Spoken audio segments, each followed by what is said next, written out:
ಇನ್ನೂ ಒಂದು ಕಾರಣಕ್ಕೆ ಯಾರು ಐ ಮೇಕಪ್ ಕಲಿತಿಲ್ವೋ ಅವ್ರೆಲ್ರಿಗೂ ಕುತ್ಕೊಳ್ಳಿ ಐ ಸೆಟ್ ಕುತ್ಕೊಳ್ಳಿ. ಇವತ್ತು ನಾನು ನಿಮಗೆ ಐಶ್ಯಾಡೋ ಬ್ರಷ್ ಇಲ್ಲ ಅಂತಂದ್ರು ಕೈಯಿಂದನೇ ಹೇಗೆ ಐಶ್ಯಾಡೋನ ಹಾಕೊಳ್ಳೋದು ಕ್ಲೀನಾಗಿ ನೀಟಾಗಿ ಅಂತ ಹೇಳ್ಕೊಡ್ತೀನಿ. ಕುತ್ಕೊಂಡು ಕಲ್ತ್ಕೊಳ್ಳಿ. ಮೊದಲಿಗೆ ರಿಂಗ್ ಫಿಂಗರಲ್ಲಿ ಡಾರ್ಕೆಸ್ಟ್ ಬ್ರೌನ್ ಕಲರ್ನ ಪಿಕ್ ಮಾಡ್ಕೊಳ್ಳಿ ಈ ಥರ. ಅದಾದಮೇಲೆ ಔಟರ್ ಕಾರ್ನರಲ್ಲಿ ಬರೀ ಡೆಪಾಸಿಟ್ ಮಾಡೋಣ, ಬ್ಲೆಂಡ್ ಮಾಡಬೇಡಿ, ಬರೀ ಡೆಪಾಸಿಟ್ ಈ ಥರ ಮಾಡ್ಕೊಳ್ಳಿ. ನೆಕ್ಸ್ಟ್ ಮಿಡಲ್ ಫಿಂಗರಲ್ಲಿ ಅದಕ್ಕಿಂತ ಲೈಟ್ ಕಲರ್ ಪಿಂಕ್ ಶೇಡ್ನ ತೊಗೊಂಡು ಇನ್ ಮಿಡಲ್ ಆಫ್ ದ ಐಲೆಟ್ಗೆ ಅಪ್ಲೈ ಮಾಡ್ಕೊಳ್ಳೋಣ, ಅಂದರೆ ಡೆಪಾಸಿಟ್ ಮಾಡ್ಕೊಳ್ಳೋಣ. ನೆಕ್ಸ್ಟ್ ಲೈಟೆಸ್ಟ್ ಪಿಂಕಿಶ್ ಶೇಡ್ನ ತೊಗೊಂಡು ಇಂಡೆಕ್ಸ್ ಫಿಂಗರಲ್ಲಿ ಈ ಥರ ಅಪ್ಲೈ ಮಾಡ್ಕೊಳ್ಳೋಣ. ನೆಕ್ಸ್ಟ್ ಮತ್ತೆ ಅದೇ ಇಂಡೆಕ್ಸ್ ಫಿಂಗರ್ನ ಯೂಸ್ ಮಾಡಿಕೊಂಡು ಲೈಟರ್ ಶೇಡಿಂದ ಡಾರ್ಕರ್ ಶೇಡ್ಗೆ ಬ್ಲೆಂಡ್ ಮಾಡ್ಕೊಳ್ಳೋಣ. ನೆಕ್ಸ್ಟ್ ಅದೇ ಇಂಡೆಕ್ಸ್ ಫಿಂಗರಲ್ಲಿ ಈ ಶಿಮ್ಮರಿ ಶೇಡ್ನ ತೊಗೊಂಡು ಮಿಡಲ್ ಆಫ್ ದ ಐಲಿಡ್ಗೆ ಮತ್ತು ಇನ್ನರ್ ಕಾರ್ನರ್ಸಲ್ಲಿ ಅಪ್ಲೈ ಮಾಡ್ಕೊಳ್ಳೋಣ.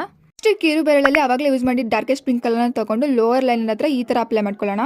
ನೆಕ್ಸ್ಟ್ ಐಲೈನರ್, ಕಾಜಲ್, ಮಸ್ಕರನ ಹಾಕಿದ್ರೆ ನಮ್ಮ ಐಲು ಕಂಪ್ಲೀಟ್ ಆಗೇ ಹೋಯ್ತು. ನೋಡಿದ್ರಲ್ಲ, ಐಶ್ಯಾಡೋ ಬ್ರಷ್ ಬೇಕು ಅಂತಾನೆ ಇಲ್ಲ, ನೀವು ಕೈಯಿಂದನೂ ಯಾವ ರೀತಿ ಐಶ್ಯಾಡೋನ ಈಸಿಯಾಗಿ ನೀಟಾಗಿ ಅಪ್ಲೈ ಮಾಡ್ಬೋದು ಅಂತ. ಈ ಕಂಟೆಂಟ್ ನಿಮ್ಗೆ ಇಷ್ಟ ಆಗಿದ್ರೆ ಈ ವಿಡಿಯೋನ ಮತ್ತೆ ಅಲ್ಲಿ ಇಲ್ಲಿ ಹುಡುಕ್ಬೇಡಿ, ಫಸ್ಟ್ ಸೇವ್ ಮಾಡಿ ಇಟ್ಕೊಳ್ಳಿ. ಅದಾದ್ಮೇಲೆ ನನ್ನ ಪೇಜ್ನ ಫಾಲೋ ಮಾಡೋದು ಮರಿಬೇಡಿ. ಐಶ್ಯಾಡೋ ಬ್ರಷ್ ಇಲ್ಲ ಅಂತ ಸ್ಟ್ರಗಲ್ ಮಾಡ್ತಿರೋ ನಿಮ್ಮ ಫ್ರೆಂಡ್ಗೂ ಕೂಡ ಇದನ್ನ ಶೇರ್ ಮಾಡೋದು ಮರಿಬೇಡಿ. ಓಕೆ, ಬಾಯ್ ಮೈ ಹನಿ ಬನೀಸ್.